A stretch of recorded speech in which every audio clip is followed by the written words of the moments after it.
Eagles fans, come on into the Postgame Show presented by Ricoh. I'm Gabriella DiGiovanni, here with Fran Duffy and Ike Reese. Guys, Thursday night football. Tampa Bay Buccaneers came to town. The Eagles couldn't get it done, 28-22. But that fourth quarter, we thought something was going to come alive. They were going to string together a fourth quarter comeback, and it just didn't happen. No, it just goes to show you, you can't live every week by coming alive in the fourth quarter and trying to get comeback wins. Listen, it's commendable that they didn't give up in the game. They kept fighting. I think they ought to be commended for that. But for the most part, you got off to a slow start, and where it worked for you coming back in the fourth quarter against the Carolina Panthers, a young team with still a relative young quarterback, they weren't able to do that tonight. Against a team that's the defending champions with a quarterback like Tom Brady over there. When they needed to step up late in that game, they got the big plays. When the Eagles look back at this game, it's going to be all about not getting off to a fast start and taking advantage of some opportunities that were there early in the game. I mean, offensively, the middle of that game, you had 6 drives where it was 5 3-and-outs and the interception, right? Yeah. So that inability to consistently move the ball and capitalize on some stops. The defense was able to make some stops here in this game, especially through the second and third quarter, and the offense just not able to capitalize. The biggest thing for me, you just started talking about it, scratching the surface, was those missed opportunities. That seems to be a theme in the past few weeks. Anthony Harris came up with a huge interception. When a player can intercept Tom Brady, that is a time to capitalize. That is a time to take advantage of that opportunity. Your offense needs to come on the field and score, and they couldn't do that. Yeah, I mean, the offense have struggled the last 2 weeks to move the ball consistently, to put it in the end zone. They seem to be more effective when they have the off-schedule plays, when Jalen is able to do some things outside the pocket. But they have to get this thing fixed to where the plays that they're working on throughout the week, they got to execute better. And that's really what it boils down to. Not every play call is going to be the perfect play call, but there are opportunities there with individual athletes being able to come through. And I thought there were some times in the first half, whether it be Jalen missed on a throw or a wide receiver couldn't come up with one of his throws that to extend the drive. They needed to stay connected to the Tampa Bay Bucs in this game. Nice job with the first touchdown. Then when Tampa came down and scored again, you got to stay connected to this team in order to give yourself a chance to win in late in this game. And I thought Fran just brought up the 5-6 drives where you get 3-and-outs and a turnover. In a game like that, the Eagles were actually fortunate to even be in this game in the fourth quarter, because you go through that type of a drought versus a team with the offensive firepower that the Tampa Bay Buccaneers have. They usually go up on you and put the game away. But to the Eagles' credit, they found themselves scraping and clawing and fighting to get back in this thing just a little bit too late. And that's the thing, is I know that there are some fans out there that get discouraged by the defensive philosophy, right? With saying, like, okay, we're going to play split safeties, we're going to keep everybody back, we're going to make the offense work for those drives. This is why that works, right? It can keep you in those games. And while it was a 2 or 3 score game, the Eagles were within striking distance. You just have to be able to capitalize more often offensively, and they just were not able to do that here tonight. All right, we're going to bring in another member of our team. We'll head over to Lincoln Financial Field, where Eagles insider Dave Spadaro joins us. Hi, Dave. Welcome in. You said in the kickoff show the biggest thing the Eagles need to do is not play from behind. You never want to play Tom Brady in this high-power offense from behind, and that's what the Eagles did all game long. What did you see from their performance here tonight? Yeah, I mean, it was a really aggravating performance because, as you guys have talked about, that long dry period doomed the Philadelphia Eagles, and then then kind of Brady and Tampa Bay kind of got just a little lackadaisical offensively. I got the sense that, it was the Eagles were in it. I give them a lot of credit for fighting and one possession game in the fourth quarter, but I just never got the sense that Tom Brady was ever really harried, or there was any real concern that when Tampa Bay needed it, that they had any problems driving the football and keeping drives alive. And, they just had a very balanced mix. I get what Fran is saying, and, it does keep you in the game defensively, and certainly it did. The defense, I thought, really battled tonight. I mean, I'm going to take a positive from the defense.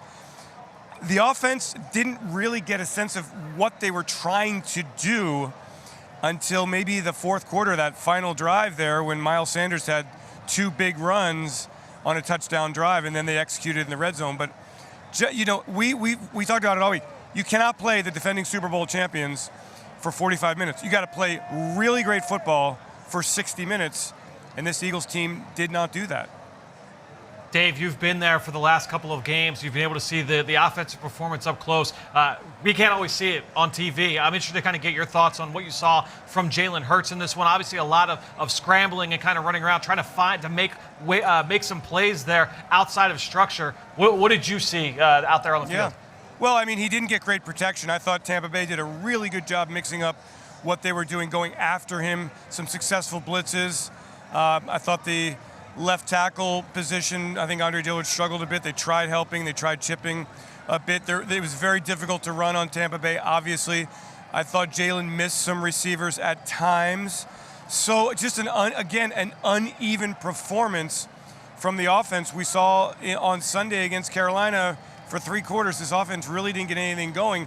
Tonight, great first drive, and I thought, hey, maybe these two teams are going to go toe-to-toe here. High-scoring game, Tampa Bay's defense all banged up, and then the Eagles just, when you go 6 possessions and you get 1 first down, you know, I mean, that's really tough to make up for. So, you know, Jalen, it was just one of those kind of games that I'm having trouble putting my finger on what I liked and what I didn't like, because it was kind of just like a nondescript game.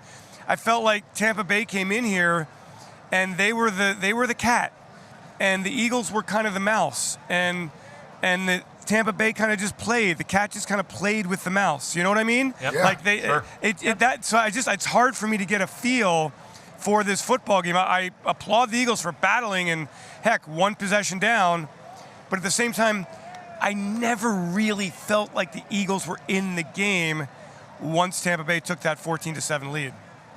Yeah, Dave, I don't want this to come off as me being overly critical of Jalen, but if you look at this game tonight and coming off of the game last week, this is back-to-back games where the quarterback position, other than off-schedule plays, wasn't really effective from the pocket. And I know you talked about left tackle and some pressure that Tampa brought, but I thought the real difference for the offense was that the quarterback wasn't a difference until late in the game, where it seemed like Tampa sort of loosened the coverage. He struggled tonight. He struggled with some of his throws connecting with his receivers. Yeah, and like at the end of the day here, as we evaluate Jalen Hurts throughout this season, he's got to show improvement from the pocket. He will never be a great quarterback, a top 10, top 12 quarterback in this league, until he is great from the pocket, until he shows significant improvement from the pocket. Was not there tonight. And I don't know what it is, but I mean, the Eagles got a little luckier. Jalen Reagor penalty. I mean, a lot of the Eagles' success offensively came with Tampa Bay down the field committing pass interference penalties. The Jalen Hurts deep throw, he's just not getting it out there. He's not letting his receivers run to the ball. And again, we've talked about it all year. Where is the improvement? He's got to throw it and let his fast receivers go run after the football. So there's a lot to work on here. And again, it's just 1 game. It's only 6 games into the season. But you want to see a steady improvement from Jalen Hurts. You really didn't get that tonight, even though he counted for all 3 Eagles touchdowns.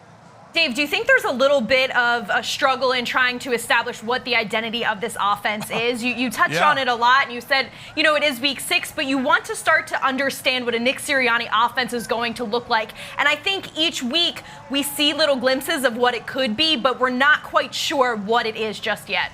Yeah, I mean, if you were to say what is the bread and butter for this Eagles offense, what would your answer be? I don't know if anybody has an answer.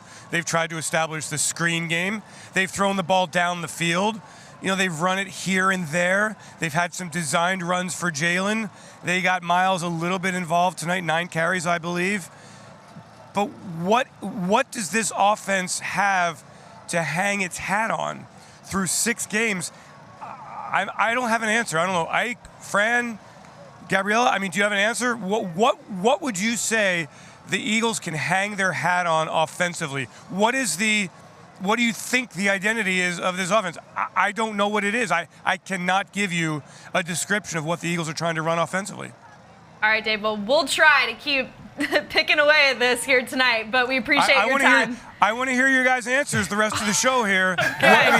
What are they? It's not even a criticism. It's just an analysis. What are they doing on offense? Sure. You're absolutely right. Yeah. Well, we have a lot to break down. Thank you for your time, Dave. All right, guys.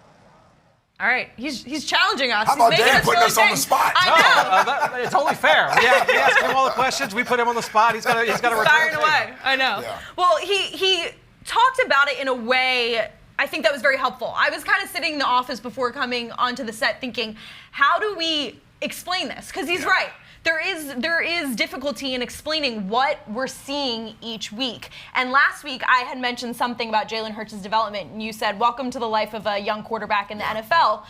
But what does he need to do to start to consistently stack games? We can't see Jalen Hurts go off, and then Jalen Hurts really struggle, and then go off again. What is it going to take for him to consistently stack solid games? Continuing to iron out the small things when it comes to playing the quarterback position.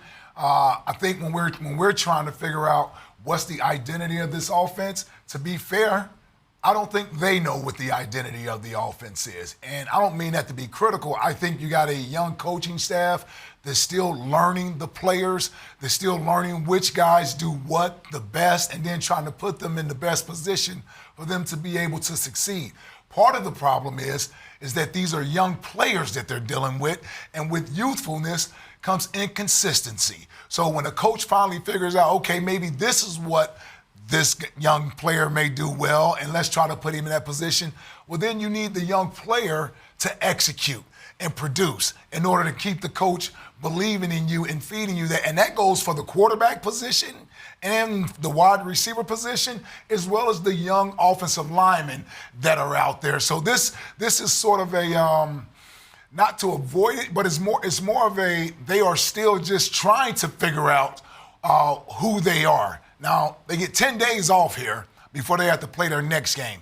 It may be coming at the right time for them, because now you can go back and look at what you've done for the first 6 weeks, see what you've done well versus what you haven't done well, and sort of collect yourselves and say, okay, we can scrap this, let's stick with this and see if we can continue to build off of this. They've done some nice things. Kansas City, the Atlanta game. I like those game plans. And then when you try to switch some things up based on the defenses that you're facing, and if the young players don't necessarily execute, then what do the coaches have to hang their hat on as far as this is what our identity is? Yeah, I think when you look at it from a schematic standpoint and say, what do they like to do? What has been their bread and butter? They certainly have changed things up a little bit here and there on a weekly basis, but clearly the screen game, as Dave alluded to, I think when you look at the RPO aspect of things, they're in the top 5 in the NFL. They're not number 1. I think the Chiefs are still number 1 and still in terms of running RPOs in the league. But I think when you look at what they want to do offensively, the goal typically has been, let's get the ball out of Jalen's hands fast. There's been a lot of quick game concepts, the screens,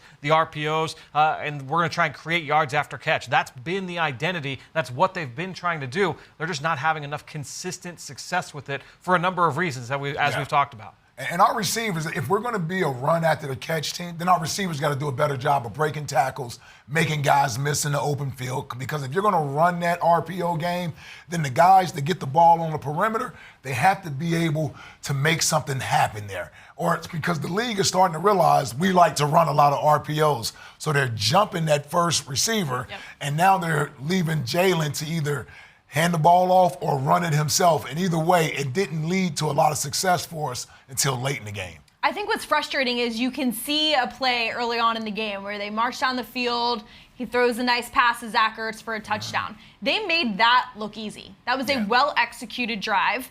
I thought that it was a great use of the personnel they put out on the field. That's Nick Sirianni's big thing that he preaches, is putting the best players in the best positions to be successful. And I thought that was a perfect example of that. So I think frustration settles in when you can see that they're capable of assembling a drive like that, capping it off with a score, and then they're not able to do that again. Yeah, I keep going back to the quarterback and the wide receiver positions, right? Because I think they would be in a better position if you got youth at the quarterback position and the wide receiver position. So that makes it difficult for one to really be a huge aid for the other, right? So if you got a veteran quarterback, he helps out the younger wide receivers. If you got a young quarterback with veteran wide receivers, they understand what it means to come back to the football. They understand what it means to read a defense and know how to do the subtle things to get open. Part of our issue is, and I'm not saying it's a bad thing, it's a good thing because we got a youth movement going on, but you got young guys out there. Take, for example, Jalen Reagor, I thought, had at least 2 or 3 balls out there that he could have made the catch on. If you just believe and you go back to the football and you concentrate, then maybe you're making the catch there. The interception that Jalen threw, Quez Watkins, you pulled up on the route instead of continuing to run the route, and that's what he did he lose the ball in the lights or what have you? That's what happens with young guys. Jalen, missing throws. A guy that's open. So that's what you're going to get when you have young players out there. And Bill Parcells used to say about having rookies. For every rookie you have out there on the field, you can go ahead and chalk that up as 1 loss. Just for every rookie you put in your starting lineup, add a loss to your record, because that's just what happens with young players out there. But we're in a good position because we have a youth movement going on. But also, that's also going to lead to some inconsistencies. And then you couple that with a young coaching staff that's also still trying to find their identity. We got to get through the rough spots right now. It's growing pains. Yeah, if you're watching this, it's just like visually when you're playing these young players.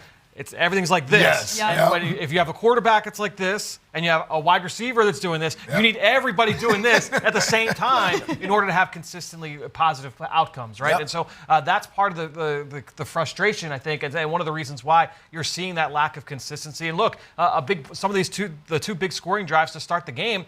Look, they were helped by big pass interference penalties downfield, right? And they weren't necessarily where they were able to matriculate and have a lot of positive momentum from a completion standpoint, moving the football down the field. Defensively, let's head to the other side of the Sure. ball here, okay? Now, they played well. Mm-hmm. Here's the thing that I am struggling with understanding is zone coverage wasn't working, right? And I think at times Alex Singleton was out there throwing his body around, and at times it looked like Alex Singleton was missing tackles. Yeah. But Alex Singleton can only be in so many places at one time. And I think when the plays were unfolding and they weren't working, he had to run to the football, and he's the first guy to get there. Yeah. What needs to change defensively? Because Tom Brady recognized the coverage, and he was just taking full advantage of it the whole time. Listen, it's going to be difficult. We've talked about Jonathan Gannon's quote-unquote philosophy or what they're trying to do on defense. So part of that is the defense is playing back. You keep the deep ball from being thrown. Brady's a smart quarterback. He's not going to force throws, so he takes the check down to the running back. And being a former linebacker, it is hard to tackle these guys in the open field one-on-one. Right. And Leonard Fournette, not only does he have the ability to make you miss, but he has the power to run through tackles. So you got to give Brady the credit there for sort of recognizing what we were doing defensively and saying, okay, I like my matchup, Leonard Fournette versus Alex Singleton one-on-one. If that gets me 6 yards, great. If it gets me 5 yards, great. I'm not going to force the ball. Honestly, the couple times he did force the ball, he threw one interception and really should have thrown 2. I still can't believe they overturned the Epps interception. That was an interception to me, and it certainly wasn't enough to where you would overturn that. They should have stuck with the call on the field. But those are 2 plays where Brady got impatient and said, I'm going to try to force something down the field, and that's what happened.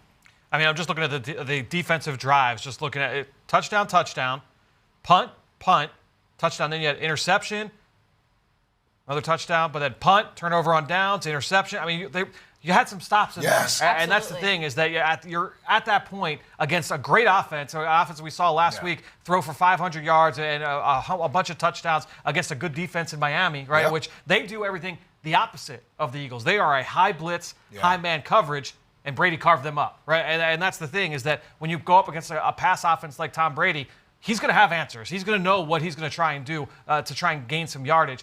You're trying to contain that and do the best you can to keep them from getting those big chunk plays down the field. Well, I think what was most interesting that they did was we know, like you said, if you pressure Tom Brady, it's kind of similar to what the Eagles defense was able to do against Patrick Mahomes, is they're going to throw and the Eagles defense came up with an interception against Patrick Mahomes, and they came up with arguably 2 against Tom Brady. However, the Eagles did a good job in I'm sorry, we're going to go over to Nick Sirianni at the podium.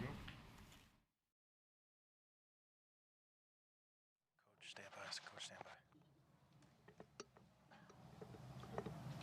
I think this is back-to-back weeks where it seemed like the offense really wasn't doing much until sort of late in the game. Why do you think that was today? Yeah, we didn't execute early on.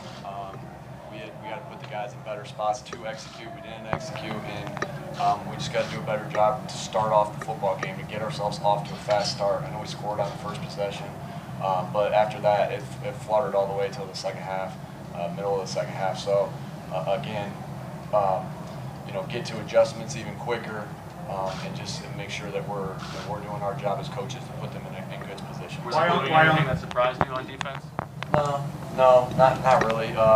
They played a little bit different coverage-wise, and then they played a couple different things against the zone read, which ended up getting us to those, which truly didn't happen until about the second quarter, which ended up getting us to some of those runs that we got to with Miles. Why only one running back carry through the first 25 plays?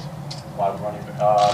Again, some of them same thing, or RPOs. Some of them we look at screens as being able to get the running backs the ball as running back plays as well. Again, just the way the flow was going, we weren't getting much on the first one.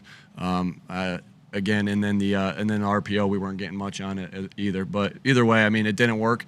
We were bad in the first half, and I put that on me first. The lack of those designed runs, does that put too much on Jalen Hurts? No, I don't think so. He's been doing that. He's been doing that a long time. That his RPO game and how he reads things. So I don't believe that's an issue. But when you self-scout, do you feel in this past 6 weeks, obviously you got to watch the film of this game, but when you self-scout, do you feel like Jalen Hurts is making the right decision, picking the right option with those RPOs? Sure, yeah, I do, and that's. I mean, if he was consistently making poor decisions, I wouldn't be feeling comfortable to call him. So I do. I believe he's been making the good decisions as far as where he's going with the football with that, and the guy that he's reading.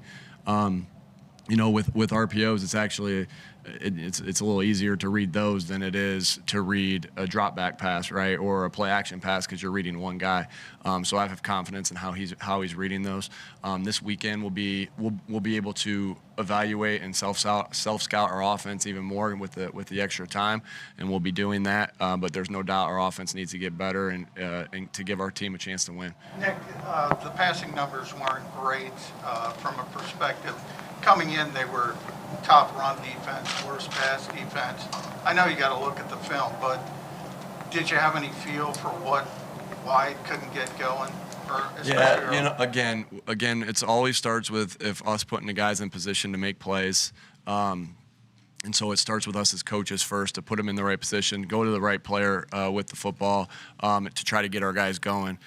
So it always starts with that. But then you always look at the execution too, right? It's the execution and it's us putting them in the right position. So there was definitely some missed opportunities there in the pass game, but it felt like there wasn't enough missed opportunity. There's more that, hey, we just got to do a better job of getting these guys in position to make plays against the defenses.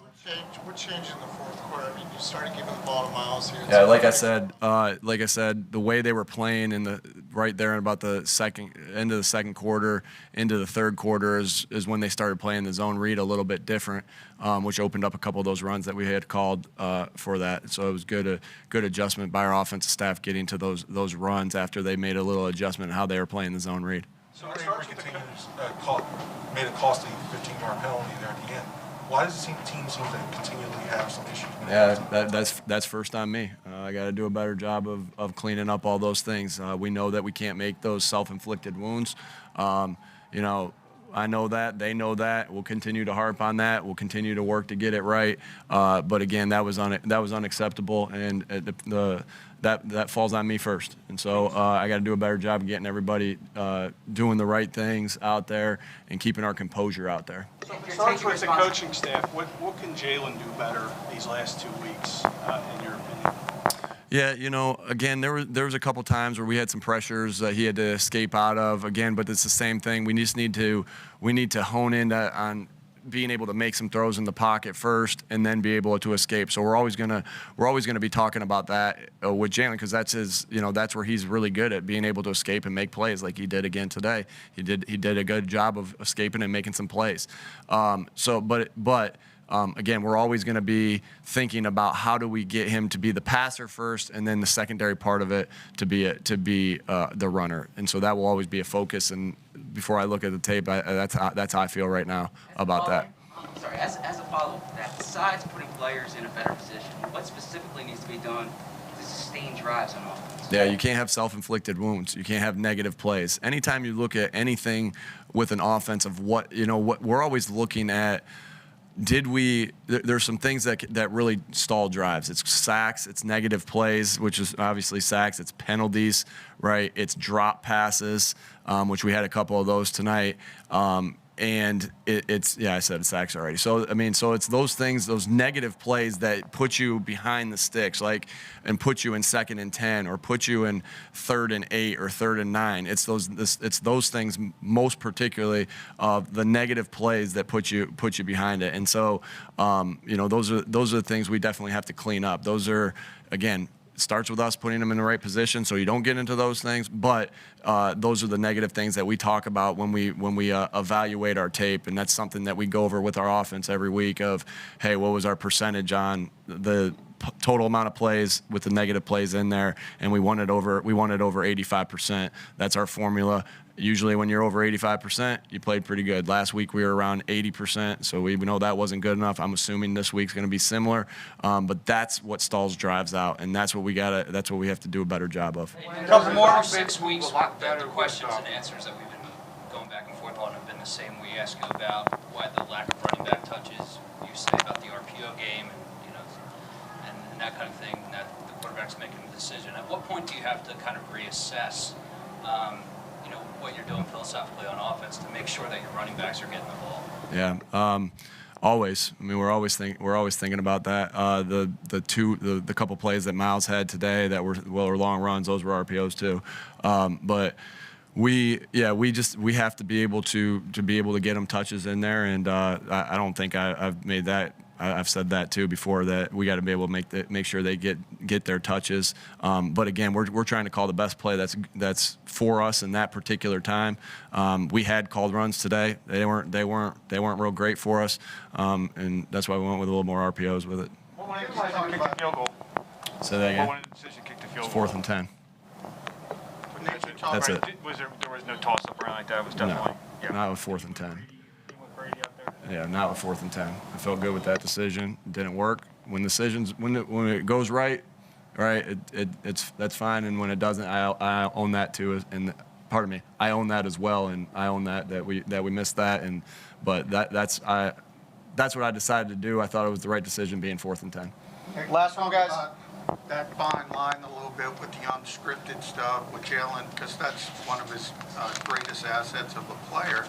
Do you get the feeling that a little bit too much of the offense is unscripted and stuff you can't count on, foundational? Yeah, definitely. Again, that's what we're talking about with, we want to be able to make some plays in the pocket, and there's a couple, there's too many of those. We're trying to get it down from whatever percentage it is. We wanted to get into that 35-40% area of unscripted plays. I'm definitely thinking tonight we were higher than that, and that's got to change. Go ahead, I'm listening. Yeah. Does this offense run a lot better when you have Miles Sanders involved in the running game? Not only for him, but also for Jaylen.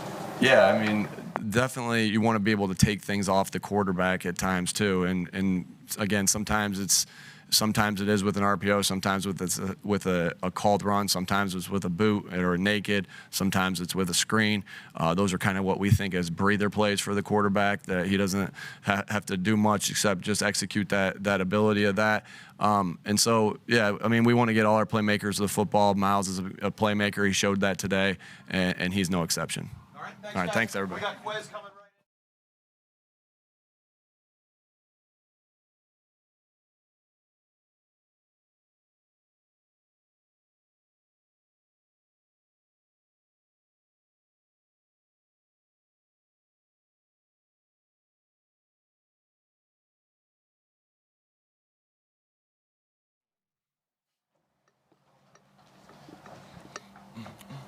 Quez. Quez, we know that Jalen Hurts takes a lot, puts a lot of pressure on himself and everything. But when he's dropping back to pass as much as he is, how much do you guys kind of have to lift him up when things aren't going your way? We always got to have his back, regardless of, the play call or whatever it is. We always got each other back. That's the whole goal. The interception looked like you had outside leverage. The ball looked inside. What actually happened there? Why did you slow down on the route? I was just trying to really honestly knock the ball down and, not force a pick. But I kind of jumped a little too early, so, that's more on me than him. Why did you feel like you had to knock it down? Because the ball was kind of inside and, I was on the outside of him. What is sort of Jalen's personality like in the huddle when you guys are down, 21 points and trying to make a comeback? Just, next play mentality. That's for all of us. Play the next play and really try to move the ball. What's this offense need to do to improve? Be more consistent throughout all 4 quarters. That's the whole goal.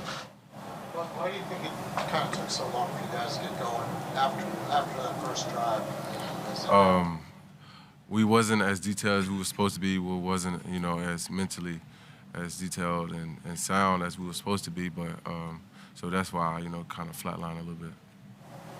What was the game plan coming in? You guys want to get after? Honestly, just move the ball. Put points on the board. When we get in the red zone, score. Take 7 over 3. But if we can get 3, take it. Just keep points on the board. Okay, next question. All right, that was Nick Sirianni and Quez Watkins. Sirianni asked some questions that he's been asked now the past few weeks. He has to face a lot of questions about the run game. We saw the run game get going a little bit in that 4th quarter with Miles Sanders, but they still are struggling to get the ball moving down the field with their legs. Yeah, and I know he's talked about the RPOs being a part of it, and he's called some design runs to get the ball straight to Miles, and they didn't have a ton of success early in the game. But it's another game where Jalen Hurts has more rushing attempts than your running backs, and that's a tough way to make way in the NFL. And when you have the caliber of running backs that we have, you almost do your offense a disservice by not using them a little bit more and taking some of that running pressure off of Jalen. But when you have the RPOs as a part of the offense, Jalen's going to always be a part of the running game. And that's absolutely fair. I think the one thing that we have to remember, and I know the fans will all be pointing to that last drive, saying, they should be running the ball the whole time. Look at the success they're having. Got to remember the situation, right? It was a two-score game at that point. Tampa Bay definitely playing a little bit lighter box, saying we're going to defend the pass, and the Eagles able to run against some of those light boxes and certainly have some success. And it was a good idea to run the ball against those light boxes, but not exactly applicable throughout the course of the entire game. Well, I think what's difficult is that we know one of Jalen Hurts' strengths is his ability to run. Sure. It always has been in college, and it always will be. But I think what the Eagles' offense is struggling with is using it when needed and not, carrying the team on his back with his legs, right? We want to see him throw the ball accurately when he can. So when you have running backs like Miles Sanders and Kenny Gainwell, we want to see more from Kenny Gainwell. When you have backs like that, it's hard to understand why he should be running all around when you can pass the ball off as well. I'll give the team a pass tonight on the running game, and here's why. Most of us understood coming into this game, Tampa Bay is the number 1 rushing defense in the league, and to a point where some teams just don't even attempt to run on them very much. So most of us, we anticipated that it wouldn't be a ton of running tonight. And I look at the offense and I say, the thing that frustrated me tonight was we couldn't take advantage of that secondary of the Tampa Bay Bucs, right? I mean, Richard Sherman went out. When he went down, I early, thought, yes. Here's a huge opportunity. Yes, and you're thinking we're going to take advantage of Dean over there at the cornerback position, and half the time when we threw at him, it got a pass interference. Or should have been pass interference. Or should have been a pass interference, because he was out there grabbing all night. Yeah. So I don't know if I'm as frustrated tonight with the lack of the running game. because I had already conditioned myself mentally that this may be one of those games where we got to actually have success through the air. That's where I got frustrated at watching the game tonight, is that we didn't take advantage in the passing game. I mean, 12 for 26, coming off of, I think it was 12 for 26 against Carolina. It was somewhere close to that. That's tough to do in this league, where passing is almost a given for most quarterbacks in this league. We got a 44-year-old guy over there leading the league in passing. So that's where I was a little more frustrated with tonight's offense, was that we should have been able to take better advantage in the passing game. And then once you do that, now the running game opens up for you, because Tampa has to make that adjustment. We couldn't make Tampa pay for their pass defense. So therefore, it was like, I mean, what are we doing? Like, you know, they wanted us to try to run the football because they figured you're not going to have success running the ball. Yeah, and I think that that's the big thing, too, when we get into some of those 3-and-out drives, is that when you go 3-and-out, and you know this, you're playing defense, like you get a couple of those in a row, all of a sudden the defense is starting to get juiced. The offense, the wind is kind of getting out of your sails a little bit. Now it's 3rd and 5. It's like, here we go again. Like, we got another one, right? And those start to kind of mount. And I feel like you had that negative momentum for too much of this game. So 10 days off, right, is what the Eagles are looking at. Like you said, comes at a great time. Everyone has to remember, too, their bye week, they're not going to see until December. Right. So this is a huge opportunity. It's a few extra days, but that's a lot when you're looking at what the Eagles have been up against through the first 6 weeks and what they have coming down the pike here. So the next few days, I'm sure, will be dedicated to recovery and film work. But what is going to be the emphasis going into preparing for the Raiders? I think as individuals, the younger guys, they can't be that tired right now at 22, 23 years old. They're going to get a little work in with each other, because I still think there is some, when I say chemistry issues, I don't mean from a do we get along. I mean, do I know where you're going to place the ball? Do I know where you like the football at? Should I come back to the ball better? So between Jalen and his young wide receivers, they need to continue to get work in. And you brought up something about the personnel. We didn't have Dallas Goedert tonight. The offensive lineman that we've been missing. So it's an offense that's really been in flux for a couple of weeks. Guys trying to get familiar with each other. This is the opportunity for them to do that. I'm not sure what their schedule is going to be like, but if I were them, I would certainly make sure I use that time off well. And even if it means we as an individual group, receivers, quarterbacks, linebackers, what have you, we may need to get in together and get some work in, some film study in ourselves, because the last thing you want to do is say, well, I want to come back next Tuesday or next Wednesday and we'll hit the reset button and start over there. No, this isn't just about the coaches figuring out what they need to do better. The players have to realize they've played a part in a lot of this, and a lot of it is just due to the lack of familiarity of being out there with each other.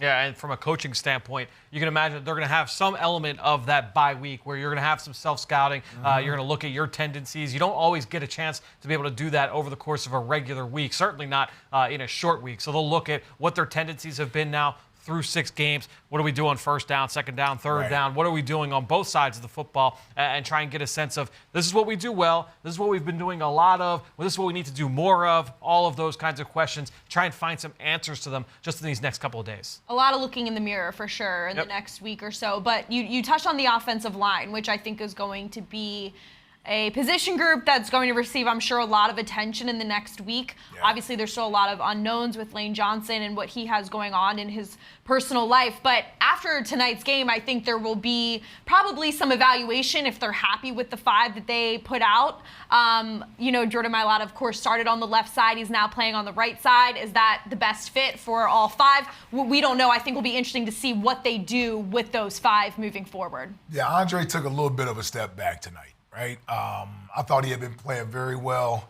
the last couple of weeks. But like with any player in this league, the more games you have out there, the more footage is out there on you. So teams can start their game plan against you and figure out what you do well versus what you don't do well. And so he certainly needs to get back to playing the way he was the last 2 weeks. And part of the offensive struggles tonight was due to the offensive line. I mean, Tampa Bay was back there in that backfield. The coaches will figure out whether or not Jalen left the pocket too early or whether or not the pocket was breaking down on him. I saw in that first half there was a lot of off-schedule plays to where it seemed like he had pressure on him immediately, and he had to break the pocket to try to make some plays. So these are things that they need to get shored up. If Jaylen is going to improve as a pocket quarterback, then you got to give him time to be able to throw the ball from back there. And it goes back to what you were saying earlier when you have the youth at the skill positions. Right. If the offensive line is not consistent in pass protection, now you're rolling the dice again. Like you're just adding another layer of potential inconsistency where things can go wrong. And when you're playing a lot outside of structure, there's a randomness to that as well. That's going to add another layer of where things can go wrong. And so I think it all kind of speaks to what's happening. Yeah, speaking about the offensive line, we're going to head over and hear from Jordan Mailata. Yeah,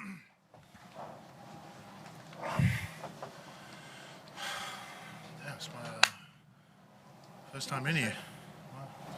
Jordan, why do you think the slow starts and you pick up things offensively in the second half? Why do you think that's been happening the past couple of days?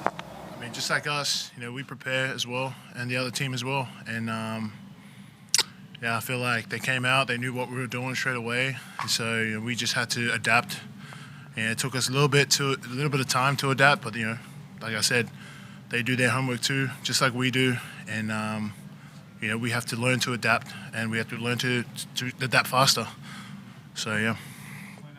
There's only one running back carry. I know RPOs offset a little bit of that, but did you get a sense that because you guys are dropping the throw all the time, that those pass rushers at some points can just pin your ears back and rush the passer? Yeah, I mean, we get plays like that, it's all instinctual. You just got to react and do the best you can to keep that guy in front of you and get the job done. Sometimes it doesn't go your way, but you just got to keep playing the next play. Explain the looks that they were given that would force you guys to not run the ball? We like to do a couple of the runs with the reads, and they kept, I guess, scraping the linebacker to protect him, to protect that backside, and pirating the D tackle on the D end, and it's making it extremely hard for Jaylen to get a good read, and that's a couple of things that they were doing. When Jaylen's dropping back that much to pass, does it make life more difficult for the offensive line? I mean, this is our job. At the end of the day, this is our job. We got to protect better as an O-line.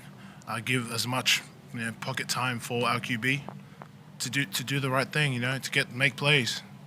He's very powerful impact on this team, and unfortunately, I think we just got to look within ourselves, watch the tape. And when we watch the tape, be honest with ourselves.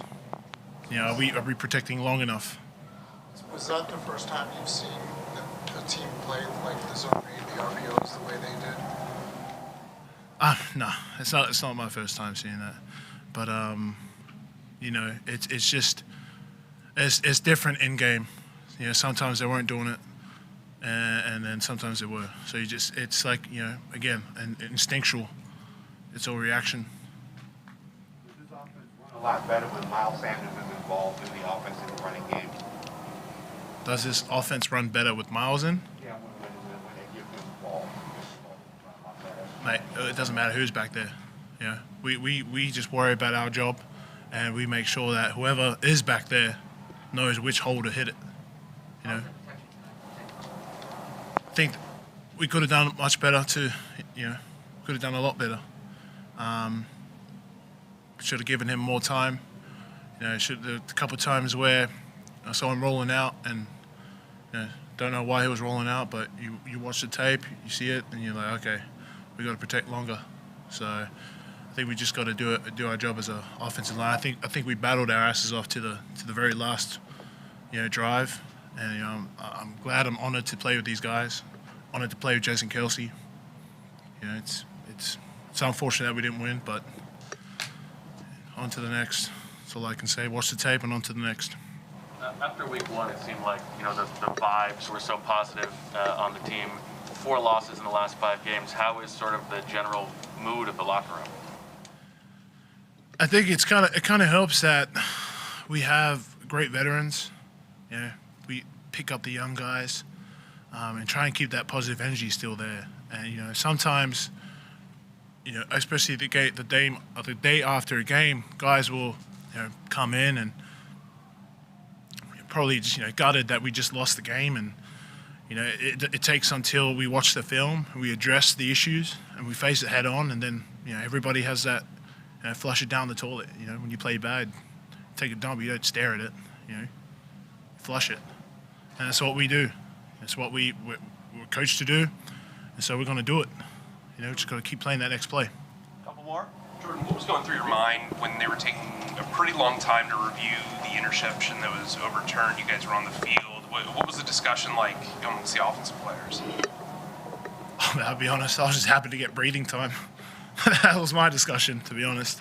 I mean, again, the officiating is out of our hands. We don't worry about it. Whatever happens, happens. And if we get the ball back, we get the ball back. If we don't, all right, then next play. When it comes to officiating, we can't control that. But it was kind of nice to have some breathing time. How are you feeling on the right side of the line? Is it feeling a little more natural? Yeah, it's getting that, I guess, body mechanics down pat again. First outing in a long time last week. And, I'm glad to have played it again tonight, keep getting those same reps, and, keep battling my ass off. Part of my language. Do you view that as last one, guys? Do you view that as like a badge of honor that you got paid all this money to be sort of like the left tackle of the future, and they trust you to move over to that side and play well? I mean, most of you guys know me. I've always put this team first. It's just something that Coach Stout has taught me. Whatever I can do for this team, I'll do it. And I'll do it to the best I can until the day I can't. So that's just something that my dad installed in me as well. So, yeah, I mean, it's just what it is. It's all I know. All right. Thanks, Jordan. Thanks, guys. We got Rodney coming in.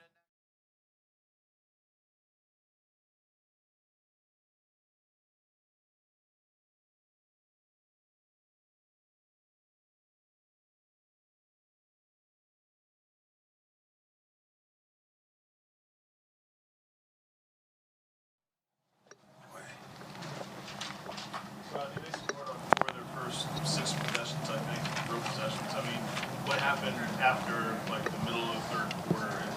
Did you guys change the front a little bit? Did you change the look a little bit? Yeah, I think we just settled in. Obviously we want to start fast. We got to do a lot better, obviously in the red zone in particular. But I think, we started mixing up a little bit more calls. Try to work on our disguise a little bit, just to give him a different look, create some, indecision for Tom. I mean, he has a lot of experience seeing it all. But I think once we settled in, I mean, we started getting timely stops, and down that stretch, I mean, it helped, get our team back into the game. Turnovers obviously were huge. The one that we had by Ant, but I think a little early we were just unsettled. We weren't attacking. And I think, we play better, obviously, when we're attacking and in control.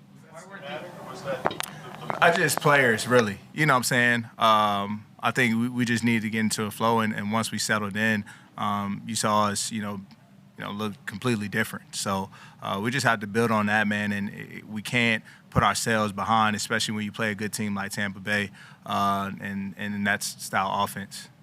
You said you're mixing it up a little later and then using more disguise. Why weren't you guys doing that in the first half? I think we were, but it wasn't more so blended. I would say, you had a couple people showing a little bit of rotation, but Tom, if he sees one guy, not necessarily some sort of I guess cohesiveness, then that'll be a tell for him. So that was big. It helped us, and it was effective later in the game. 3rd and 7 on the final drive, what happened? Yeah, so we had a double on 81.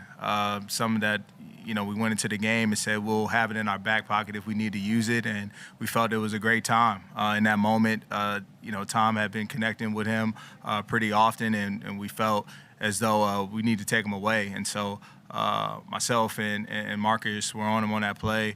Man, he just made a amazing play, honestly. Obviously got outside the pocket, threw it, and great catch, man. But two great players, they have a great connection. But, myself, I got to be better in that play, put ourselves in position to get a stop right there and give our offense a chance to win the game. Were you kind of surprised they went for it on 4th and 1 a little bit earlier, and kind of how are you guys able to stop them there?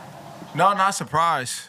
When you have a Hall of Fame quarterback and you trust your offense, then in those situations they play the odds, and so they were aggressive. They're an aggressive team, and it's helped them win a lot of games. And we stepped up to the challenge and got some stops when they went for it. What did that say to you guys afterwards? Man, it was disappointing, but honestly, for us, we're trying to look ahead. Understanding that, man, at the end of the day, we hurt ourselves, in a lot of these games that we lost, including tonight. And so for us, it's just not beating ourselves, understanding that we have the ability, we have the talent to compete with anyone. Those are, what we consider in this league the best, Super Bowl champs. And so, we stood toe-to-toe, but we did fall short. But at the end of the day, let's hold our heads high, and let's just go back to work, get back to the grind. You mentioned 81. You mentioned Antonio. Taking him away, you had that in the back pocket. You can't take everybody away. Did that change in game? Because they have so many playmakers. Evans, Godwin, was he the guy, or did that change sort of in game? Honestly, I mean, yeah, like you said, they have great talent. All three receivers are very capable of taking over a game, but that was more specific to third down. Based on the stats, Antonio Brown was his favorite target on third down. So it was something that if we needed it, we would use it. And like I said, we thought it was a great time, and they just made a better play. Was that in dime? Oh. Did you have 6 defensive backs out there on that play? Yeah, dime. Yep. Yeah. Rodney, it seems like it's a lot of the similar issues each week in the last few weeks, and then you guys are kind of in the game, but penalties, everything else. Do you think this is something of a young team, something maybe an issue where you guys are having where it's just growing pains? How would you kind of characterize the issues? There's no excuse. I think we've played enough games, and so, us being young isn't an excuse. We just have to play better. We have to execute better. And so when you play teams like, Tampa Bay, who are very smart, are just as talented, then those little things show up, and those little things matter. So we have to focus on those details, the execution, not hurting ourselves at times, whether it's the beginning of the game or late in the game. And so that will help us win a lot more games if we do those things right. As a follow-up to that, Ronnie, and I don't mean to have you speak for someone else, but it's just the nature of the situation. The final drive there, it's down to a 6-point game. You guys have a 15-yard taunting penalty there. What's the reason these penalties keep happening as the defensive captain? What's the message? We just have to be smarter. That's all. I think we play this game with a lot of emotion and passion, and it's upsetting that we have to control it, to a certain degree. But we understand that this year they're going to make an emphasis on those type of calls, and so we just have to be better as players, control our emotions a little more, and understand them. And in those situations, we just got to walk away and just get on to the next play. Do you feel like teams are baiting you guys? I don't think they're baiting. Honestly, I think I don't know. I think that was our first taunting call, I would say, if I recall. I mean, from like the standpoint of, we saw a replay of Tom Brady kind of being a little bit extra aggressive with Derek Barnett, knowing that Derek has had some of those personal foul penalties. Like, they're trying to draw attention to that. Yeah, I think teams do their homework as well, right? They do their report, and they understand what guys they possibly can draw fouls and get them out of character. So like I said, we just have to understand that, be smarter, man.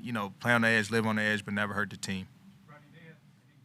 Touchdown drives were over 5 minutes and 40 minutes offense and time of possession. How challenging or how frustrating is that, when you can't get off the field and giving up those long drives as a defense? Yeah, it hurts, man, when another team wins the time of possession. I'm sure there's a direct correlation to wins, right? And so for us, we have to find ways to create more negative plays, I would say, more often. The times that we did that, we got off the field. We were effective. The times that we didn't, they extended drives. And like we talked about earlier, just being a smart team, penalties extend drives as well. But we have to just put that together and be more consistent. And if we do that, then we'll be fine. All right, guys. We've got Anthony Harris.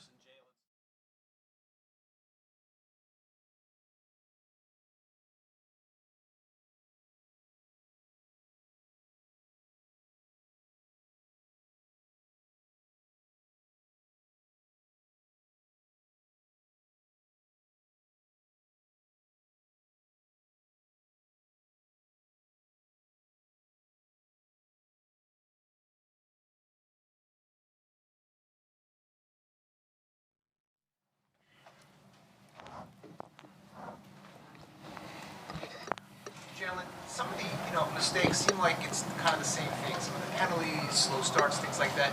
Would you characterize this as growing pains with you're a young quarterback, young head coach, or how would you characterize it? You could. I don't want to make excuses for anything. I know I hold myself to a high standard of play, and I'm trying to go out there and play at a high level. For the guys around me, we all do that. We all have that mentality, and going out there and trying to play together and have each other's backs. And you look at this game and this past game we played in. We started off slow.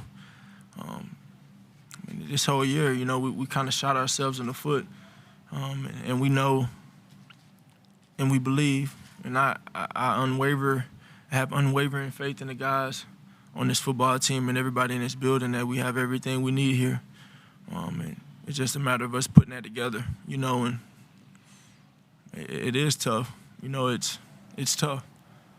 But I have unwavering faith with everybody in this building, and that it will come.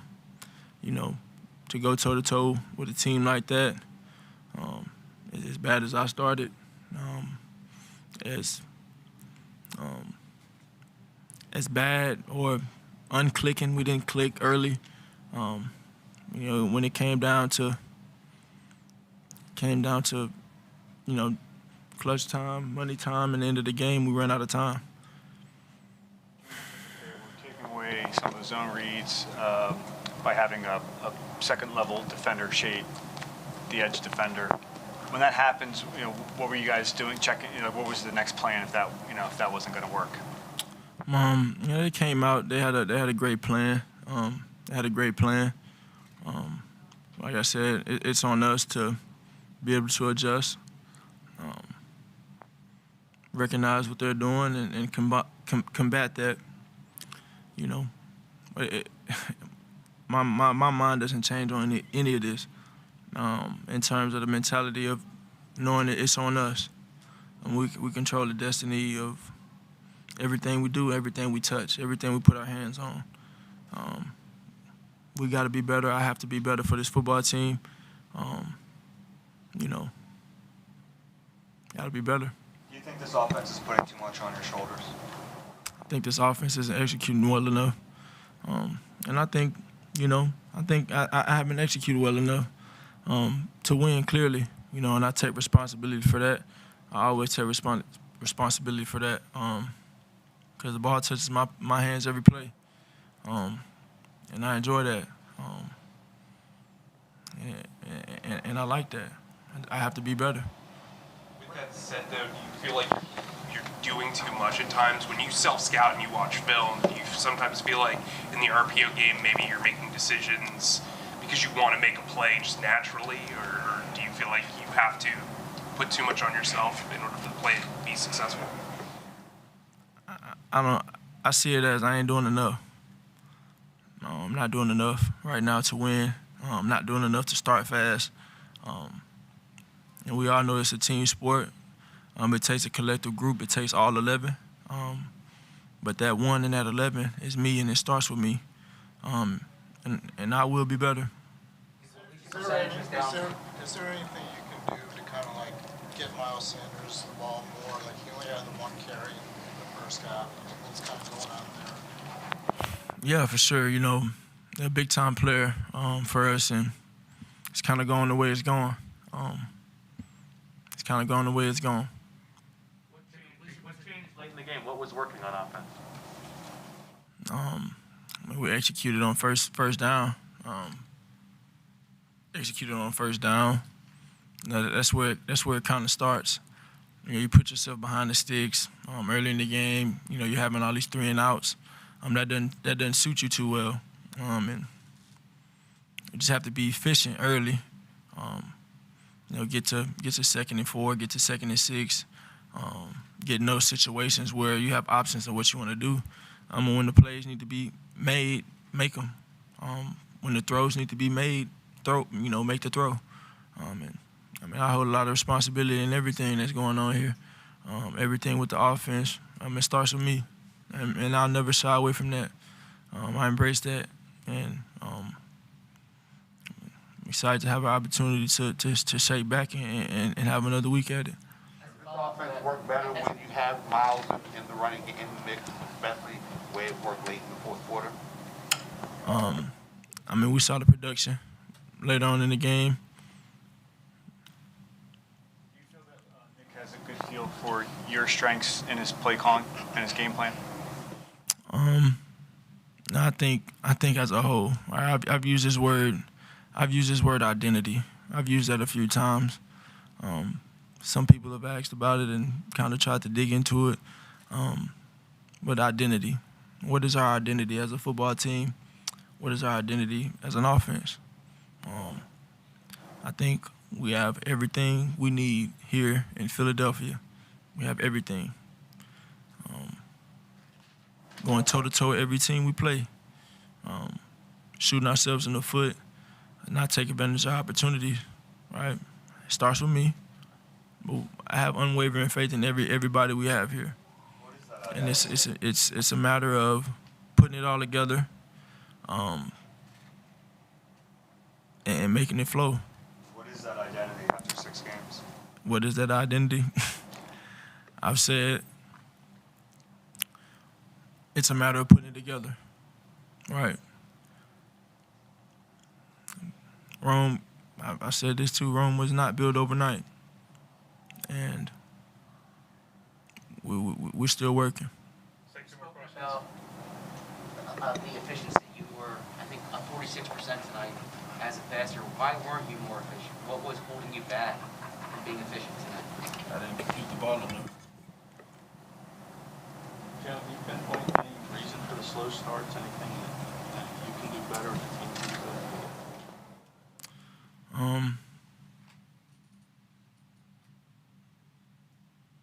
So those being in those 2nd and longs really hurt us. Being in those 2nd and longs really hurt us. So as a football team, we just got to stay committed to one another, learn from it, and move on and grow. Jaylen, ideally, what would you like the identity to be? I mean, I know that it's still forming, but what do you think is you said you have the pieces. What do you think the identity should be of this team? I just want to win, and it's coming. Okay, thanks, everyone. All right, you heard from a handful of players, especially quarterback Jalen Hurts, who says he just wants to win. Yeah, listen, it's frustrating, right? You expect more of yourself, and I know Jalen is the competitor. He expected himself to come out and play better tonight. As the leader of the offense, he's going to always take the responsibility of trying to set the tone. He feels as if he's playing well, then the rest of the guys are going to be playing well. So I love the fact that he puts that responsibility on himself. He doesn't point fingers at anyone else, and he knows that it's going to start with him. But you got to go out there and do it, right? It's one thing to talk about it, and that's certainly a positive. But the next step is going out there and getting those things corrected. I will say this. if you're an Eagles fan, you should be encouraged by at least the makeup of this team. And you also have to be, and I know people don't like hearing this every week, we still got to be patient. we still got to be patient with this team and understand that realistic expectations. There's nothing wrong with wanting to win every game you step out there on the field. You should. But as observers who gets a chance to sit back and react to it, it's one thing to break down what we saw tonight. It's another thing to overreact and cast something on this team, on the players, on the coaching staff.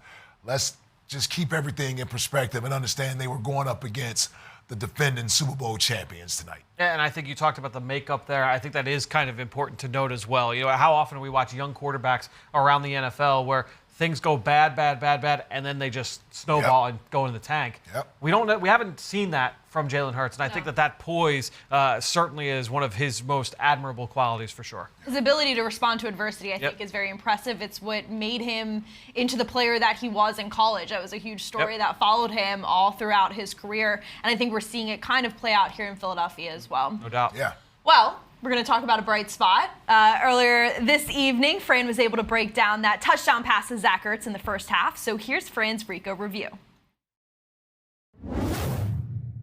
Well, this week on the Ricoh Review, I want to take a look at the opening drive touchdown for the Eagles in this game. Jalen Hurts finding Zach Ertz in the red zone for a touchdown. Happens on a very simple RPO rub route. Let's take a look at exactly how this play comes to be. It's an RPO, so you're going to get a lot of run action here from the offensive line. They're all going to run off the ball because for them, they are just run blocking. Miles Sanders, he's in the backfield. This is going to look just like their staple inside zone. They run it as much as anybody in the NFL. The guys you want to watch from a pass game standpoint, you're going to get a vertical route. Basically looks like it's going to be a corner route from Devontae Smith, but he's going to work inside. It's very important that he works inside because essentially he wants to create a rub route on the defender that's got Zach Ertz in man-to-man coverage. Zach Ertz is going to release upfield just for a little bit, hesitate, then go to the pylon. The hope is that the route from Devontae Smith creates some interference there for this defender from Tampa Bay. So we're going to let this run for a sec and take a look at what Jalen Hurts is looking at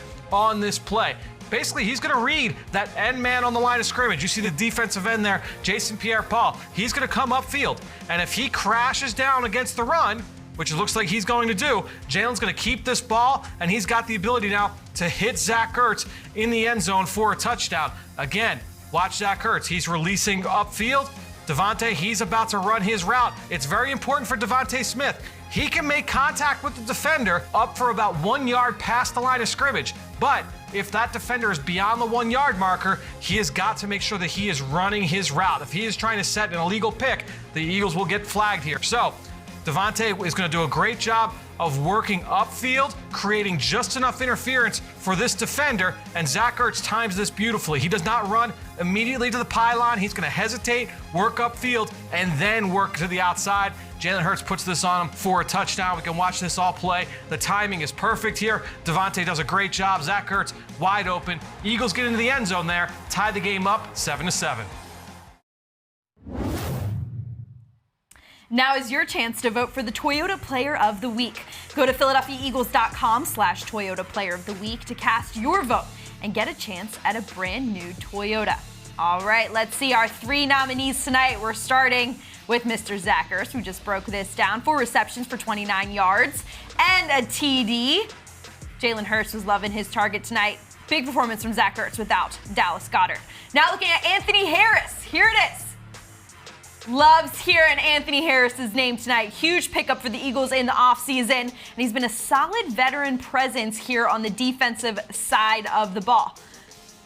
Love it. I don't know what was going on. Darius Slay scrambling around trying to make something out of that INT. There he is again, all over the field tonight.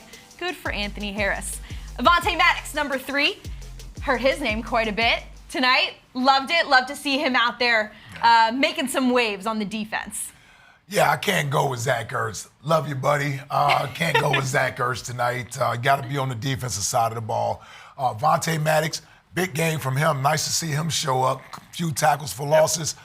But I'll go with Anthony Harris. All right. Another interception, another turnover. I mean, you know, he gets his first as an Eagle, so I'll go with him. On one of those defensive stops, he had a nice TFL down near the line of scrimmage, down in the flat. So I will give it to Anthony Harris as well in this one. All right. No Jayvon Hargrave this week. Hargrave He's been our guy week in, week out. Yeah, I mean, he has like 4 player of the weeks already. So, yeah. He's doing all right in that department. The ball was out fast tonight. That line didn't always have time to get home.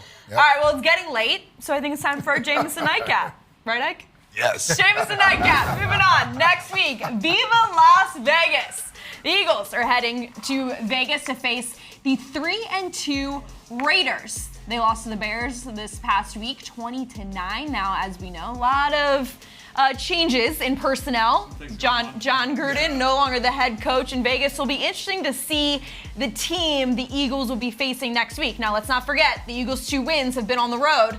So let's see if they can pick up another one in Vegas next week. Yeah, you obviously feel bad for those players out there in Las Vegas. Sure. The head coach isn't there, and now they have to figure out a way to keep their season going. It'll be interesting to see how they respond to this adversity that is going on with the football team. It can either galvanize the football team and they can rally together and pull closer, or things can unravel. So either way, this will be a great opportunity, the Eagles on 10 days rest, to go out there and put forth their best effort. We'll get a better sense of what that team will look like here this Sunday. I think looking at the Raiders over the last few weeks, as a defense, they play a lot of zone coverage. They don't blitz a lot.